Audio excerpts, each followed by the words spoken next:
Good evening all of you and welcome to weekly test paper discussion जो कि आज हमारा कंडक्ट हुआ था। तो इस पार्टिकुलर पेपर में 40 क्वेश्चन थे और हमने क्या किया है कि इसको 4 हिस्सों में डिवाइड कर लिया है।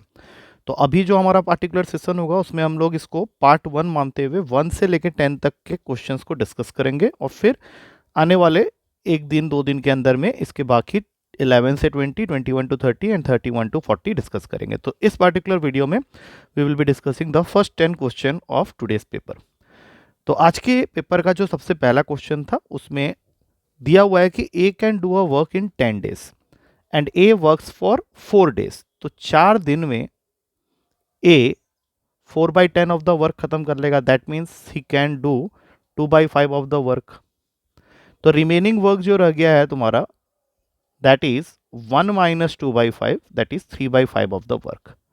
अब इसको करने के लिए बी आ रहा है और बी इतने काम को 9 डेज में खत्म कर देगा। तो if B can finish the 3/5 part of the work 3/पार्ट of work in 9 days, B 3/5 of the work को 9 डेज में अगर खत्म करता है तो उसको पूरा काम खत्म करने के लिए लग जाएंगे 15 डेज। तो अब हमें बी के टोटल नंबर ऑफ डेज 15 पता चल चुके हैं और ए काम को कर सकता था 10 डेज में, ये हमें क्वेश्चन पहले से दिया हुआ है।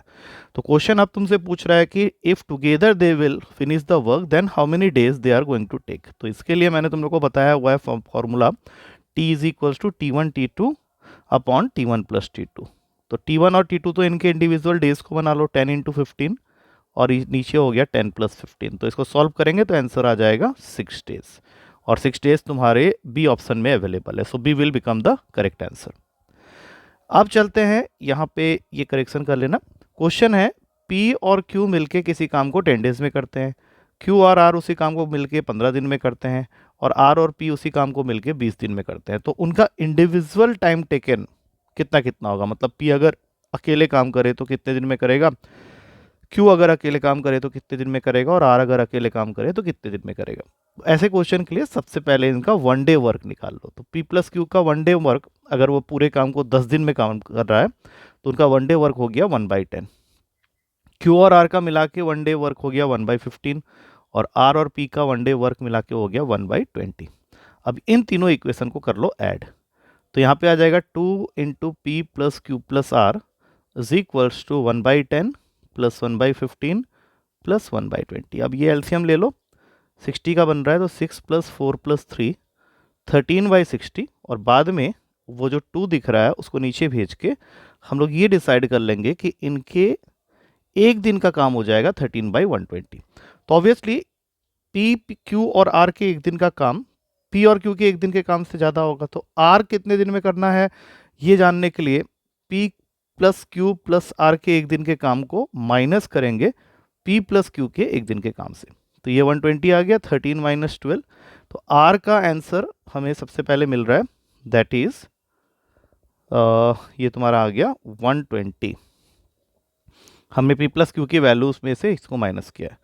अब अगर हम लोग को निकालना है पी का तो पी का हो जाएगा 13/120 - 1/15।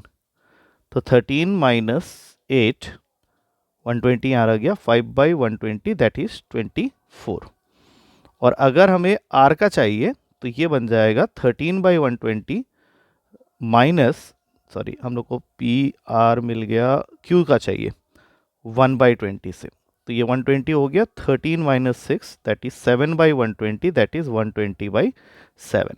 अब हमें सिर्फ ये देखना है कि 120, 24 और 120/7 किस ऑप्शन में, क्योंकि ये ऑप्शन सिर्फ सी में है और यहाँ पे ये ऑर्डर नहीं बताया गया है कि कौन कितने दिन में करेगा। ये हमें अपने आप ही डिसाइड करना है। ये आर के लिए आया है, ये पी के लिए आया है और ये क्यू के लिए आया है। तो ये तीनों ऑप्शन यहाँ पे अवेलेबल है, बाकी किसी ऑप्शन में ये तीनों नहीं है। तो ऑर्डर में नहीं है, पी क्यू आर नहीं है, वो है आर पी एंड क्यू। मतलब ये आर का है, ये पी का है और ये क्यू का है।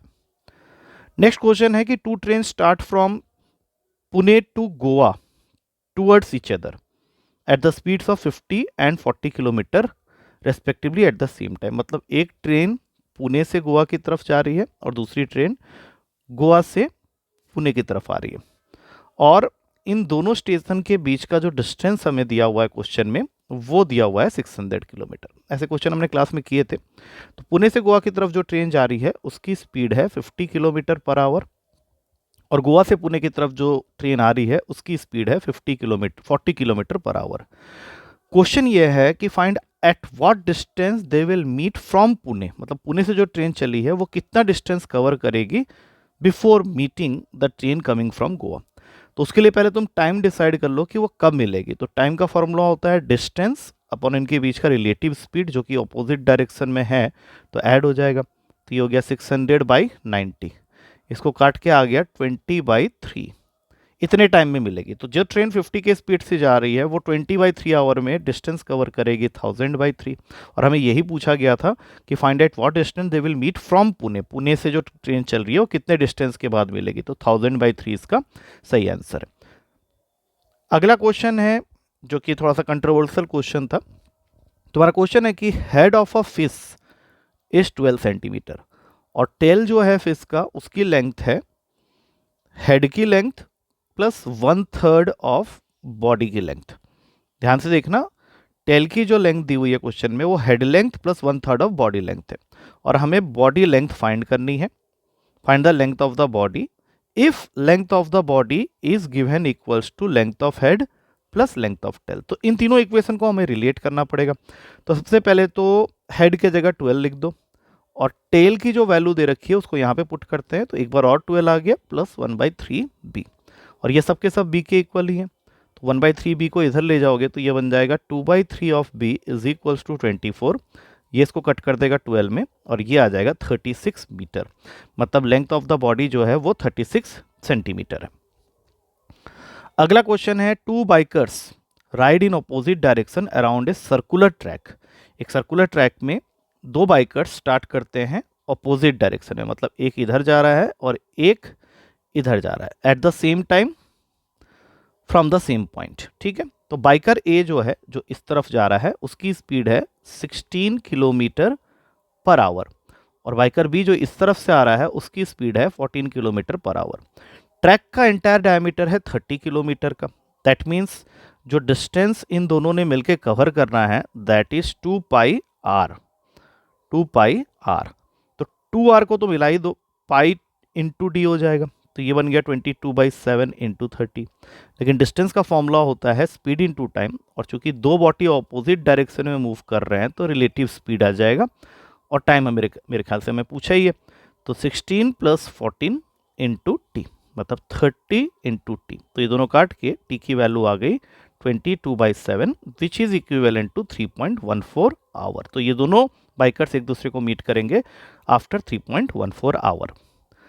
अब चलते हैं अगले क्वेश्चन में। इसका ट्रिक मैंने बताया था कि जिस क्वेश्चन में रिमेनिंग वर्ड आ जाता है उसमें ओरिजिनल अमाउंट या original salary of the particular person निकालने का फॉर्मूला होता है उसके पास में जो बच गया सेविंग्स इनटू जितनी बार ट्रांजैक्शन हुआ है क्वेश्चन में उतनी बार ही 100 मल्टीप्लाई करेंगे, और नीचे जितना जितना डिडक्ट हो रहा है उसके सैलरी में से परसेंटेज वाइज उनको माइनस करते हुए जाएंगे।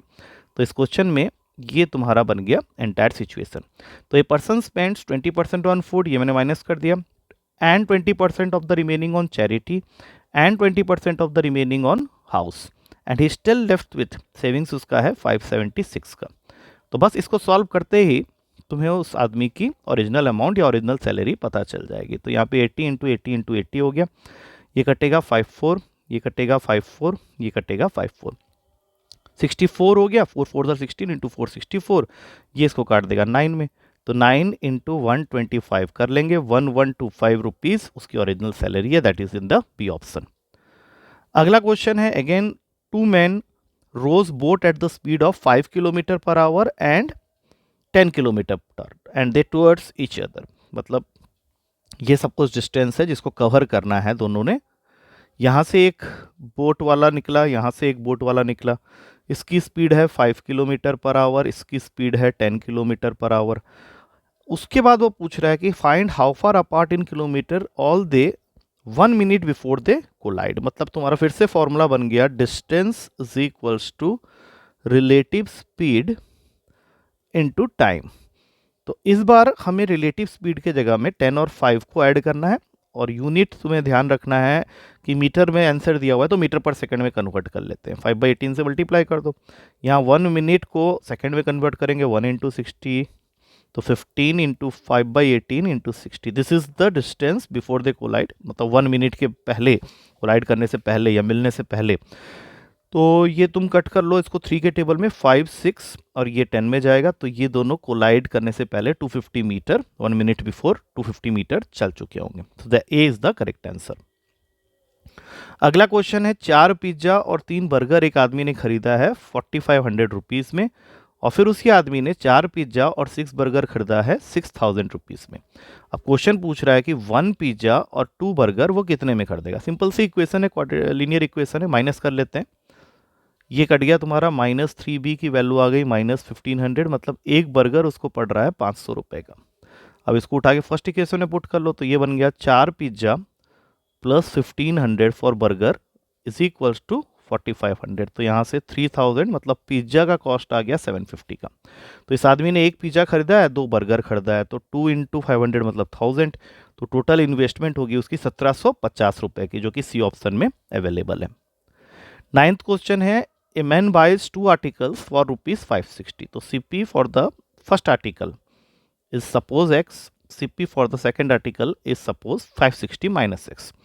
पहले को उसने बेचा है 10% लॉस पे, तो उसका SP रहा होगा 90x/100, और दूसरे को उसने बेचा है एट अ प्रॉफिट ऑफ 15%, तो उसका SP2 जो रहा होगा that will be 115/100 into 560 - x।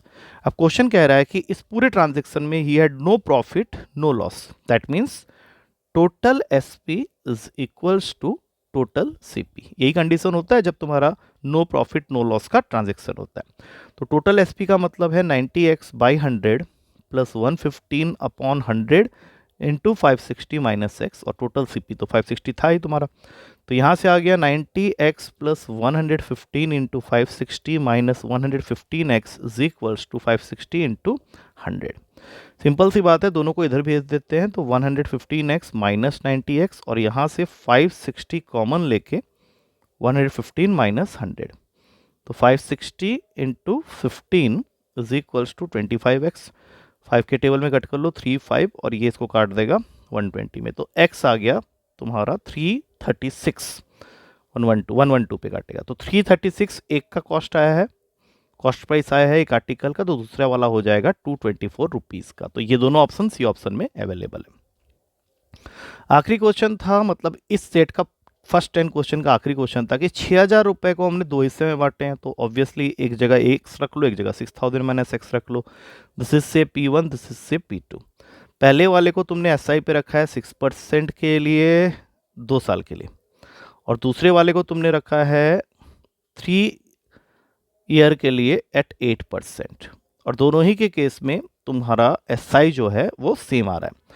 तो इसके लिए SI का फॉर्मूला हो गया x × 6 × 2/100, इसके लिए हो जाएगा 6000 माइनस x इंटू 8 इंटू 3/100, ये दोनों गए। अब 12 और यहाँ 24, मतलब यहाँ रह जाएगा 2, 12000 माइनस 2x, तो टोटल आ गया 3x is equals to 12000, x की वैल्यू आ गई 4000। मतलब पहले वाले पार्ट में उसने 4000 रुपये रखे हैं, तो दूसरे वाले में रखेगा 2000 रुपये, तो ये 4000 और 2000 वाला आंसर जो है वो बी में है। तो with this we come to the end of the discussion of first 10 question of this particular paper. तो कल हम लोग डिस्कस करेंगे नेक्स्ट 10, और फिर उसके बाद कल ही हम लोग इसको कंप्लीट भी कर लेंगे। सॉल्यूशंस को ध्यान से देख लो, and whatever doubts will arise after seeing the solution also you can ask in the class. चलो फिर कल मिलते हैं with next set of question discussion.